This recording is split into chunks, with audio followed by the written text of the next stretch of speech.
Hello, Tima. I lived with my girlfriend for nearly 4 years, cohabitating in Ghana.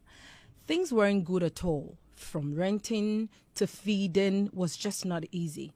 My last salary was 720 Ghana cedis as at September 2021. I was driving an executive director of a bank and I was driving a Land Cruiser Prado, but my salary couldn't take care of us.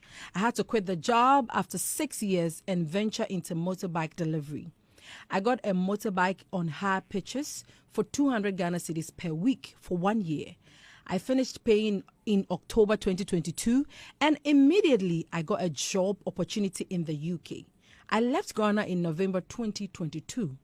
My girlfriend was 2 months and 2 weeks pregnant, according to scan before I left. 2 months down the line, she was already having an affair with another guy while still carrying my supposed child. You may be wondering how I got to know. She didn't have Ghana card and therefore couldn't have a mobile money account of her own. I had to leave my Ghana SIM card for her so that I could be sending money to her. I realized that any time we were talking on WhatsApp, the phone began to ring on a local Ghana call, and I didn't do night calls with anyone before I left. I never double dated or even entertained female friends or ladies, chats and calls whatsoever. On several occasions, I asked who was calling at that time because the SIM is mine, and I never made calls around that time. She would only tell me that, oh, there's no name. Then I asked her to ignore it then. That kind of call was becoming too much, and any time I asked, she told me that the phone was frozen and the number didn't show up because the phone froze. I became suspicious and quickly installed the MTN app on my phone, entered my Ghana card details, and I had access to all the calls and texts. In fact, I was heartbroken. They could be on a call throughout the night or from 10 p.m. to as late as 1 a.m. in the night with just one particular number. I started texting the guy straightforward with a smart idea.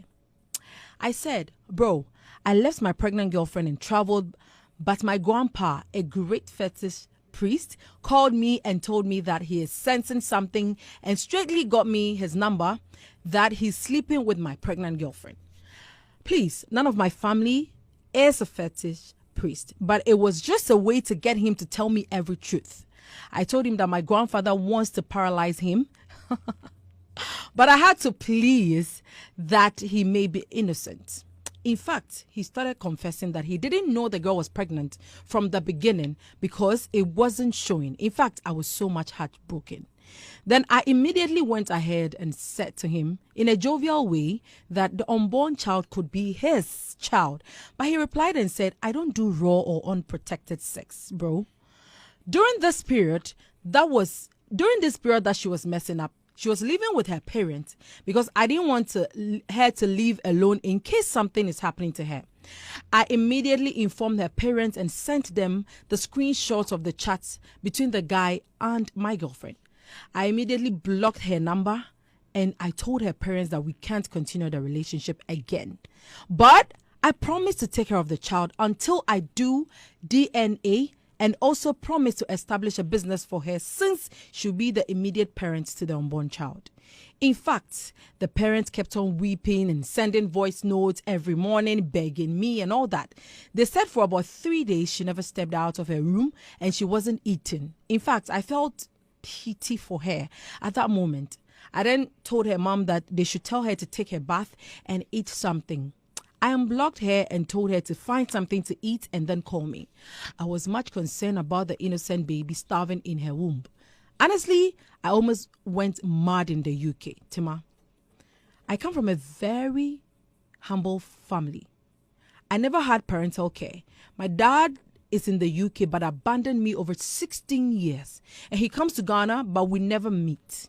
He never wants to see my face nor hear my name. I didn't really know my mom until 2008 when my dad abandoned me and I went about asking people who knew my mom and I finally found her. I met my mom in April 2008 and she died September 2008, same year. Because of the hardship I went through the whole of my life, I vowed to myself to take care of any child of mine, no matter the circumstances. And I also promised myself not to have children with different mothers. Honestly, I lost trust in this lady completely, but my fear is that I don't pray hard. But my fear is that if I don't pray hard, I'll have to look for another woman and my children will be of different mothers. In fact, I'm my dad's first son. We're 2 boys and 2 girls, but we are of 3 different mothers. That's what I'm trying to avoid. I'm the firstborn, but my dad hated me so much that he brought all my siblings to the UK about 10 years ago and left me with no place to sleep in Accra. I always promised myself to take good care of my wife and kids because of what I have been through. But this issue is really eating me up. I still send her money and pay for her antenatal, but I really feel hurt anytime I remember that she slept with another man with the pregnancy. Please, what do I do? Oh my God. If you're like this, one of the lengthy story I've ever come across. And my people, here we go. This is Hits.